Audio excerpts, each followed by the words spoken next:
Hey everyone, I'm Professor Nelson, or Robin Nelson if you prefer to go on a first name basis, and this is the week 1 check-in video for English 200, Composition 2 for Fall 2016. So before we jump into any of the stuff I need to go over, like the syllabus and the first week of assignments, I just wanted to give a brief introduction of myself since I'm asking you all to do that in one of your assignments this week. So a little bit about me. I am born and raised in Hawaii. I lived out in Ava Beach most of my life, and so I'm pretty much in the community for UH West Oahu.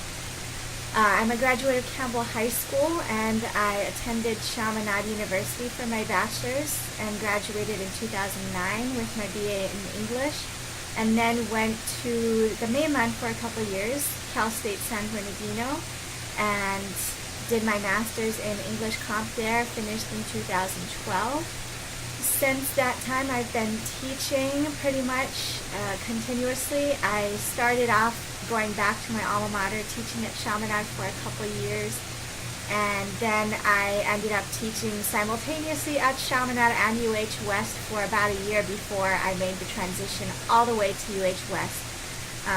So it's been really great for me as far as convenience and just being able to work within my own community.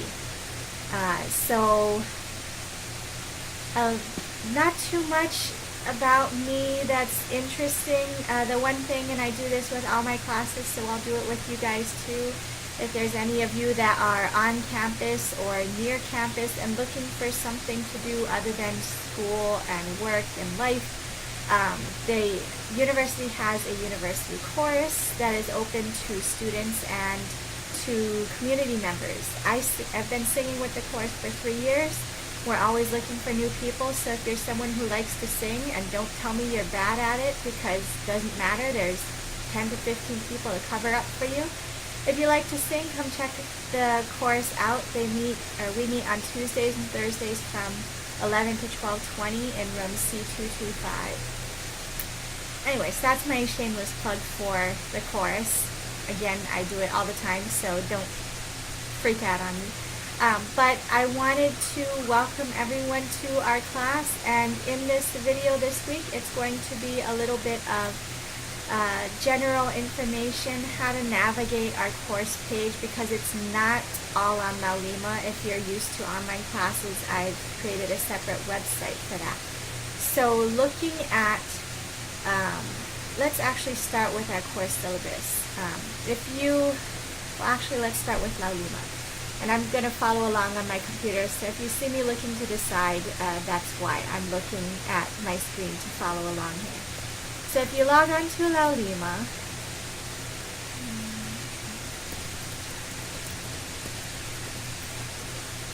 and you go to our course Laulima site, you'll see on the very first page there's this picture of the American flag, and in the, let's see if I can do this.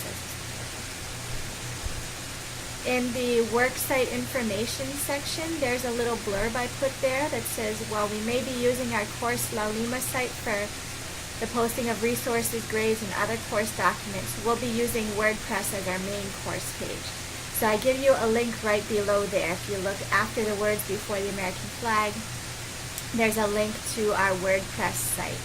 And the nice thing about this site is if you are trying to access it on your cell phone, your tablet, or computer, it works on all three. So the first page of the website is a general information page. So I have a quote there from James Truslow Adams, and we'll bring him into the conversation. He's kind of the founder, or the first one to really talk about and coin the term American Dream, and that's the theme of our course, hence the American flag on Laulima site. So I have kind of a letter there explaining what's going on and how to navigate our pages. So if you scroll through that letter, I tell you about the theme of our class, tell you how Laulima will be our basic resources page, but this site is going to be where we do all the real work. So we have 4 links here. So I list them. The syllabus and weekly schedule is the first one. This is where you can find the link to our syllabus on Maulima. There's also a brief course calendar there too. And then every week I'll be posting a new set of weekly assignments. So you can go there for your week-by-week schedule. The check-in videos link takes you to where you found this. It's where I'm going to post a new video every week, talking to myself and hopefully to you, telling you what we have done in the last week, what's coming up for this week, and basically providing some verbal and visual feedback there for all that we are doing. And then you have two things that we'll talk more about when I look at the syllabus. There's two links, one to a video response page and one to your blog post. These are some of the week-by-week assignments we'll be doing. Every week there'll be a video post and a blog post, and I will save the rest for when I talk about the syllabus. So let's go there. Looking at the syllabus and schedule page, if you look right below the title for that page, you'll see the click here link for the syllabus. So pulling that up, first thing you're going to see there is all of my contact information. I know quite a few of you, I think there's about 4 or 5 that are on the neighbor islands, so email is going to be the best way to contact me.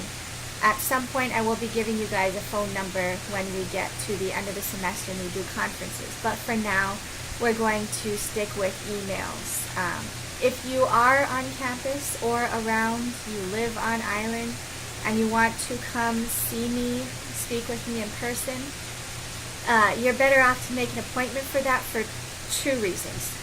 The main one, actually one reason. The main one being that as a lecturer on campus, that's my title, I share an office with every other lecturer on campus. So that means we have one room that we all schedule time in if we want. Most of us just prefer to meet in the library or somewhere else on campus. So that means I'm going to be a little hard to track down if you're just looking for me randomly. I might be in the library, I might be in outside the cafeteria if you've been on campus, outside the spot. So contacting me to set up an appointment for office hours if you want to meet face-to-face is always the best. I am willing to do phone conversations, Skype, or FaceTime if you are either unable to come to campus because of distance or just because of scheduling. Okay? My email is there for you. I think most of you have probably found this somewhere else. And then the link to our course page too. So this syllabus is posted on Maulima under the syllabus page, also under the resources page. So it should be easy to find the syllabus if you can't figure out for some reason how to get to the site. It's right on there. So scrolling down on the syllabus, we got our general, what are we doing in this class? What is the purpose of this class? So this is taken from the course catalog, basically. The goal of English 200 is to help you grow as a writer. You've gone through 100, you've gotten some of that foundation stuff, writing an introduction, writing body paragraphs, writing conclusions, maybe some grammar things thrown in there as well. We are building on all of these techniques and taking them to the next level. So things you might not have gotten in 100, like ethos, pathos, and logos, depending on who your instructor was, we're going to deal with some of that here. And the main focus for it will be leading us to a research paper at the end of the term. Okay? So we're building off of the English 100 skills, adding research in. We usually don't do as much research in English 100 as you do in 200. And in this particular course, in my course, we're doing all of this with the themed lens of the American dream. So the way I've broken it down, if you scroll down to the what are we going to do, and you go past that to the course materials, you'll see there we have 4 different texts we'll be working with. 3 are literary texts, and 1 is more of a handbook to writing research papers. So the 3 literary texts that we're going to work with are Horatio Alger's Ragged Dick, Milton Murayama's Plantation Boy, and Eric Schlosser's Fast Food Nation. We're going to kind of format our class around those three texts. Each one will focus, we'll read, and then we'll write an essay, either using it as part of our content or using it as a example of what we're working towards. Like for the last one, we'll use Schlosser's work as an example of our research, the kind of work we're looking for in the research paper. So the American Dream is the theme of the class.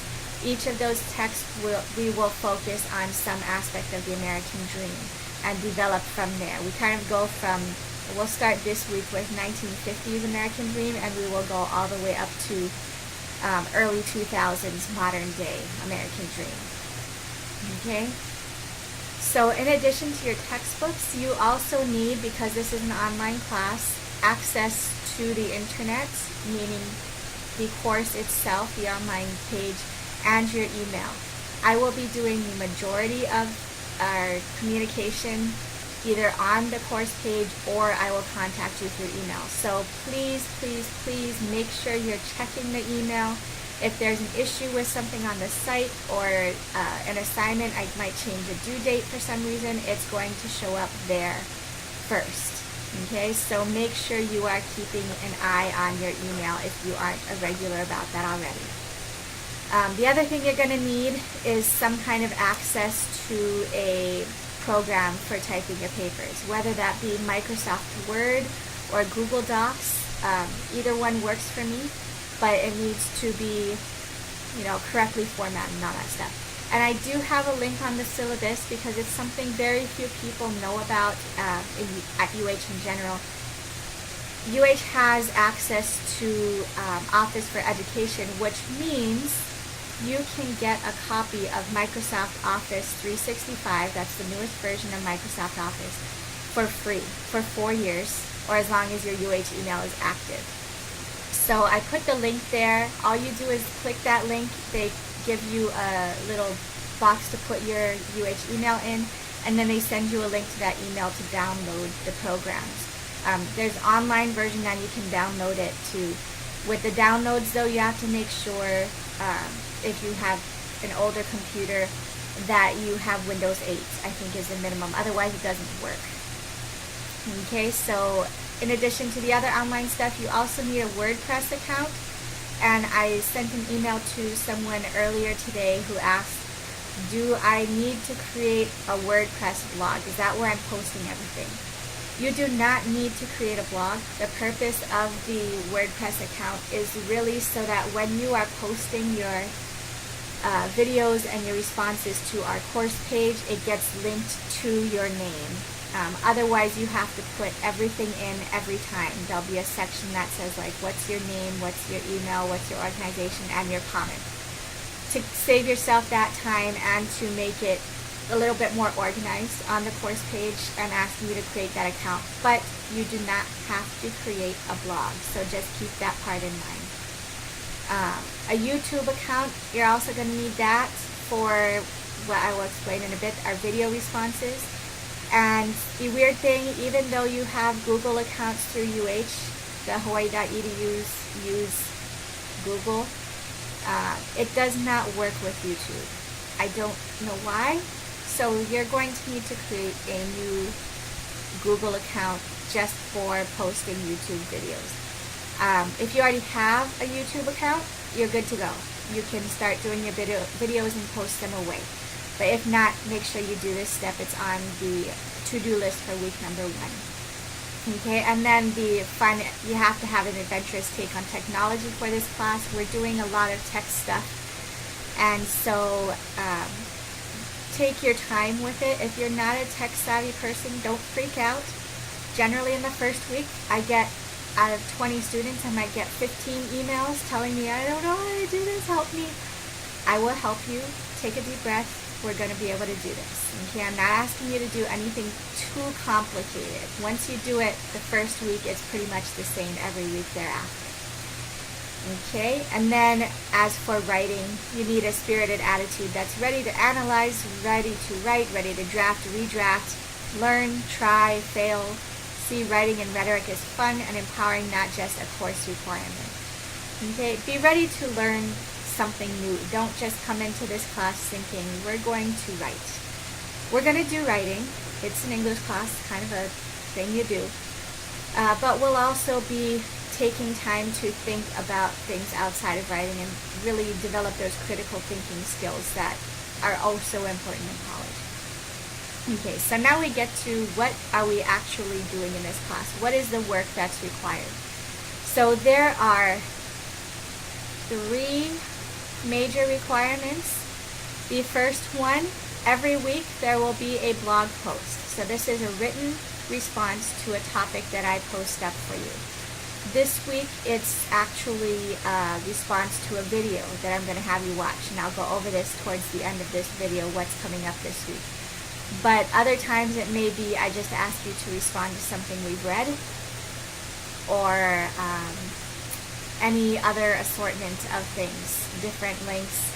We'll be doing different grammar things throughout the semester too, just a few of them. Okay, so those will go up every week.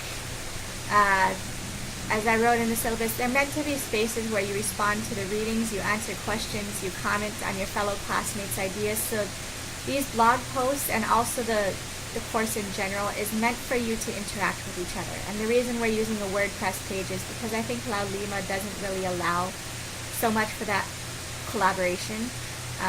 I think WordPress does a much better job of it, and it's kind of fun to get a new perspective on stuff. So the blog posts will go up every week. You are to go to the weekly calendar and the blog pages to see what's going on there. In addition to those, also every week there will be a video response. So if you aren't that happy about writing stuff, then you get to talk about stuff instead in a video. And these are going to be kind of weird at first. I've been doing this kind of online class format this is the second semester. The first time I did it, it was the weirdest thing I'd ever done to sit and talk to myself.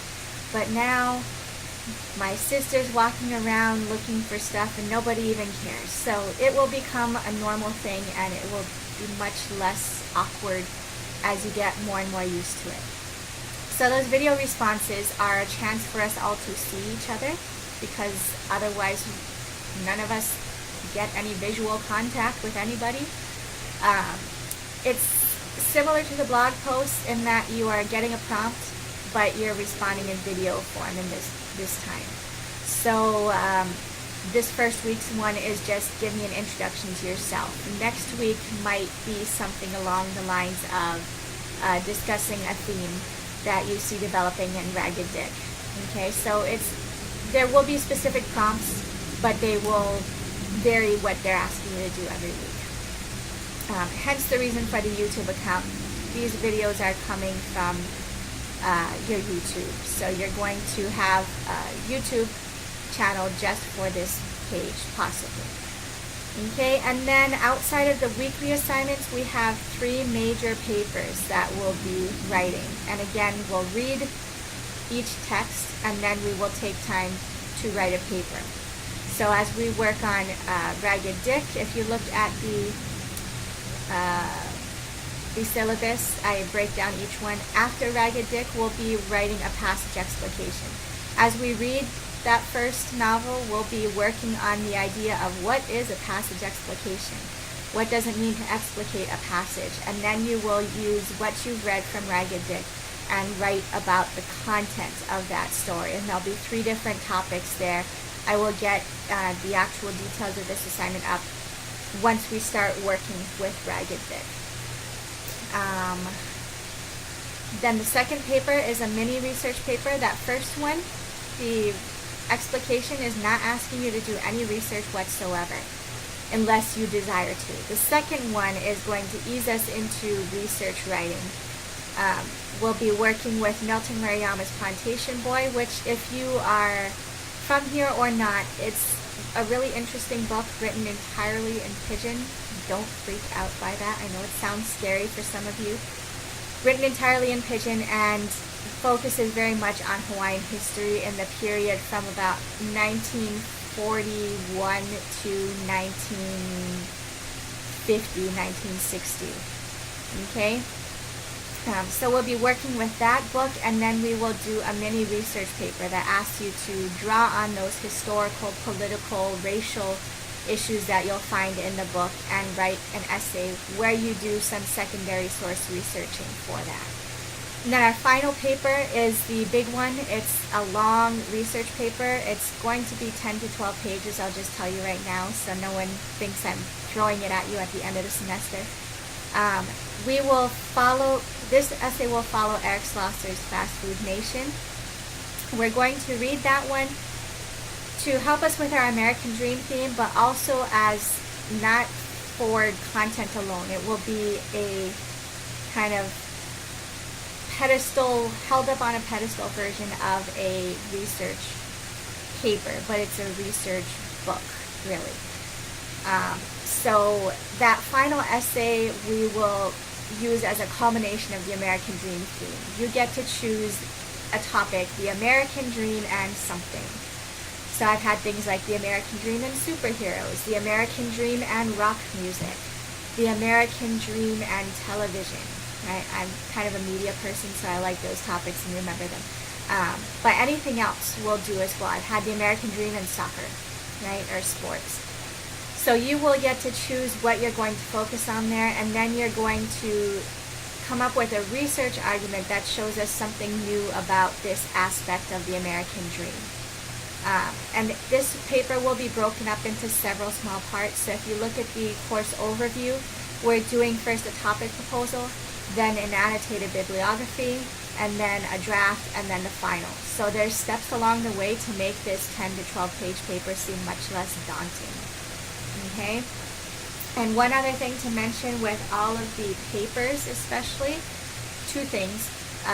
Each essay 1 and 2, we will have, each essay actually will have peer review workshops. And so you'll get that in the first essay. You'll get to see how we do that online. It's a matter of emailing each other your essays and giving feedback that way. But for the third one, because it's such a big chunk of writing, I'm also going to be doing one-on-one conferences with you all just for that particular paper. The other two, if you want my comments, you need to send your paper to me and ask for them. And I will set deadlines on when papers need to be sent to me for comments if you so desire. But we'll get to that when we get to that. But the one-on-one conferences will be set up for that final paper. We can do them, again, webcam, phone, or in person. I'll leave it up to you, and details on that will be forthcoming. And one last thing on the essays, any of the 3 essays, if you do not do your peer review on those, and mention that there's one for each, then you forfeit 5% of your grade, the final grade for that particular essay. So say for essay number 1, your passage explication. You write it, you turn it in, you do great, you get 100%, which, by the way, is never going to happen, but say it did for math purposes. If you had not done your peer review, you never got it sent to someone to get you comments, then what will happen is you will lose 5% of your grade. And what I may even add on to this is to encourage the peer reviews to actually happen. If you exchange papers with someone, they send you their paper and you do not get them comments back, I may also consider taking 5% off your grade for that, okay? Because we need to make sure that everyone is getting feedback from whoever they're assigned to work with. And I will likely change up the partnerships and the pairings for those for each essay, but making sure that the peer reviews get done, that you do one for someone else and they do one for you, or whatever. So you have the responsibility then to make sure your paper gets to someone and that you get someone else's paper back to them.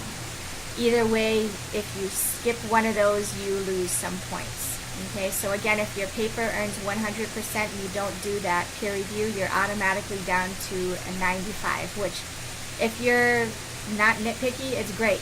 But then you have the same problem if you were at a 91, it's going to drop you down to, that would be like a B. So it's just about a letter grade, or, plus minus, yeah. Okay, so the guidelines for the assignments are there.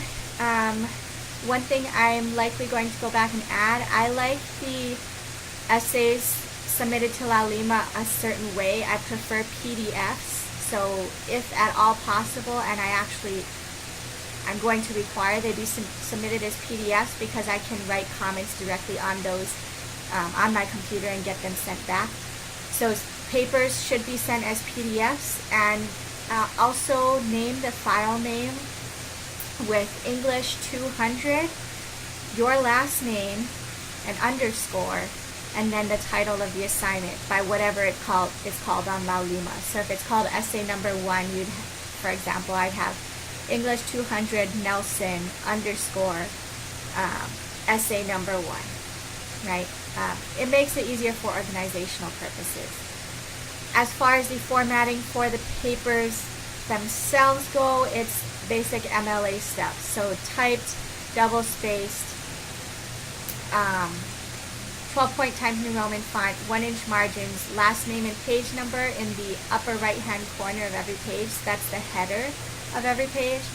And then the first page needs to have in the top left-hand your first and last name, your first and last name, my first initial and last name, English 200, and the date that you submitted. And if you change that date to make it look like you submitted something on time,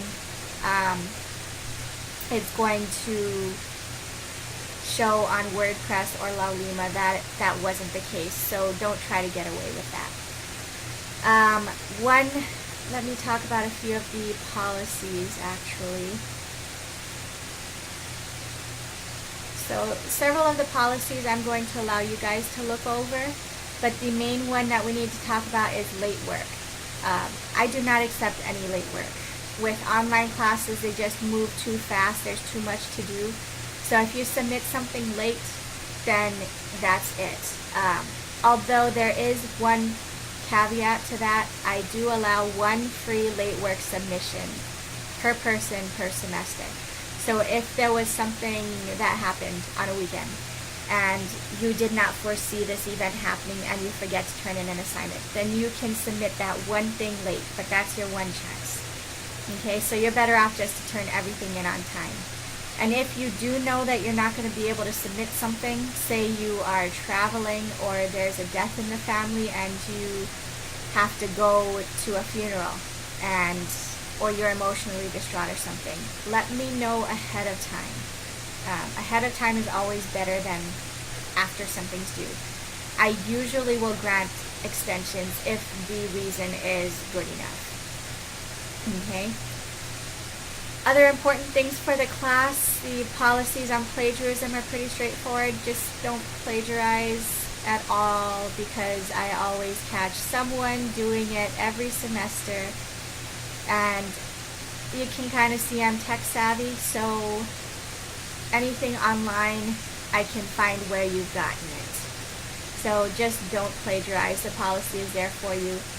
I do ask with the technology that you have a backup plan. So lots of times you will film a video, you will post a blog or something, your computer dies.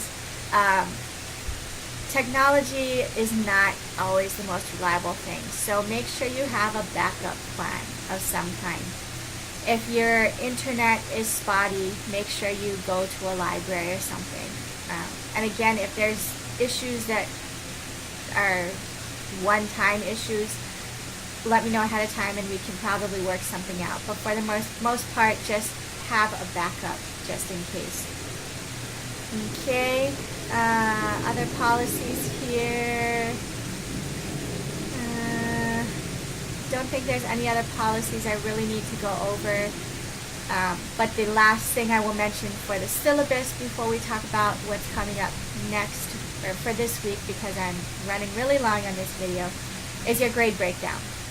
So we've got 15% for your blog posts, okay, 15 for the video posts, 20 for essay 1, 20 for essay 2, and 30 for essay 3, because that last one is kind of a doozy, and I'm giving you credit for all the work that's going into it. And that essay 3 is going to be everything that has to do with it. So the topic proposal, the annotated bib, the rough and final draft all get counted in that 30%. Okay? So there's a bunch of other stuff on the syllabus. If you want to look over all of that, I highly recommend you do. Take a look at it. Let me know if you have questions about anything, but that's the major stuff from the syllabus.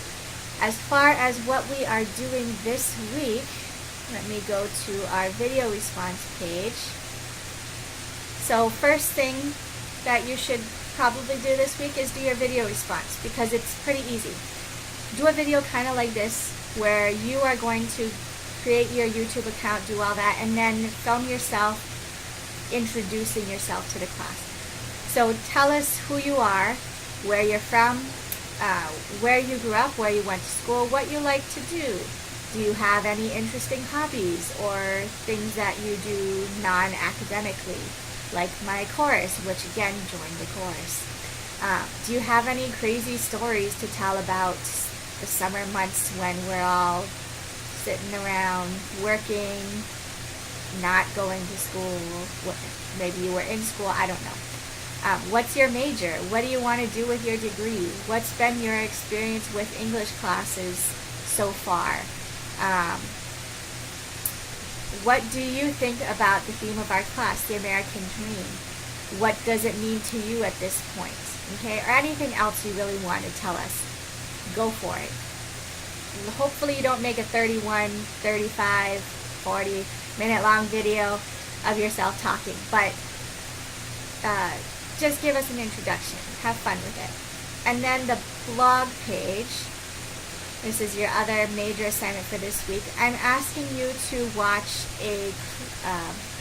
the pilot episode, the original pilot, because there was an unaired pilot, the original pilot of Leave It to Beaver.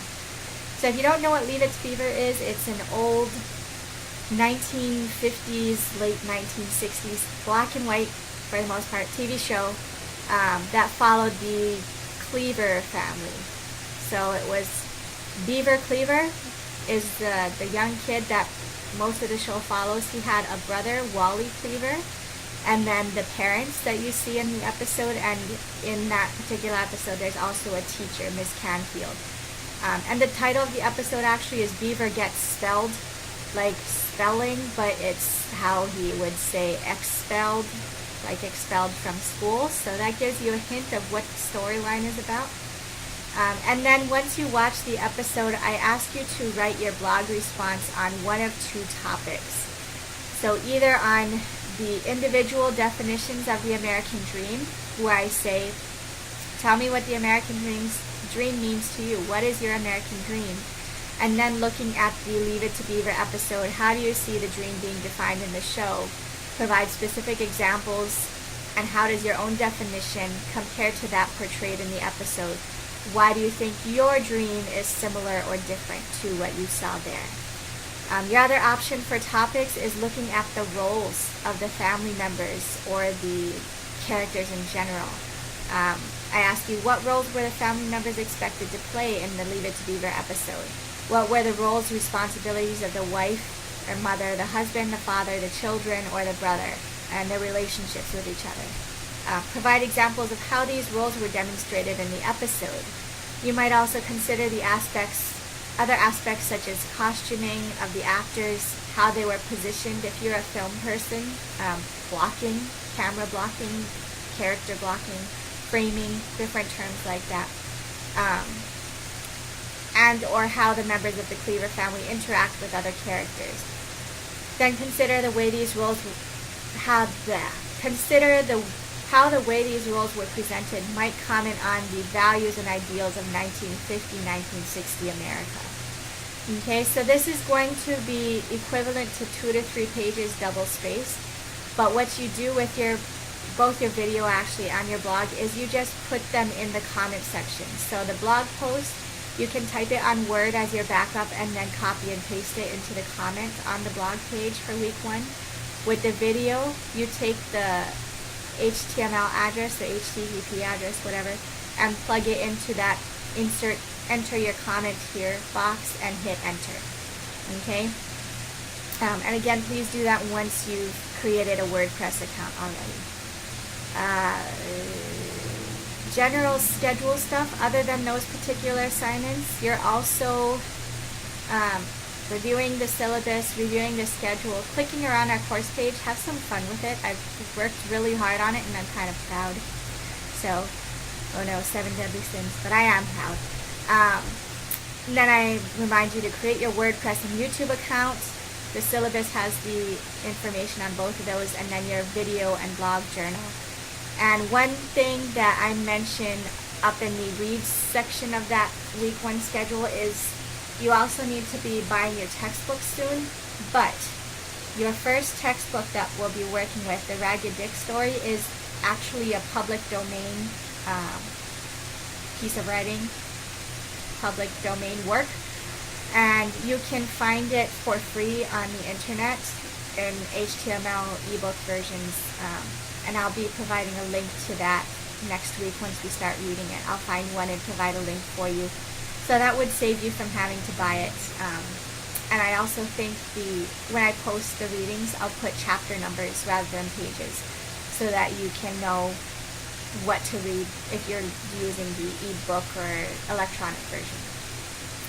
So my video is kind of long and I apologize. I will keep most weeks to about 20 minutes at most, but this was lots of information, so let me wrap it up. I look forward to seeing all of your videos, getting to know some of you guys. I know one person already posted, so it was great to see that.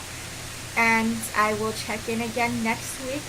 I'll likely be in contact with many of you trying to figure out some of this technology this week, so don't be afraid to email. I do respond fairly quickly, within 24 hours, day and a half, something like that. So until next week, when I do another one of these videos, I will see you all around the blog and the WordPress site. Have a great week. Bye.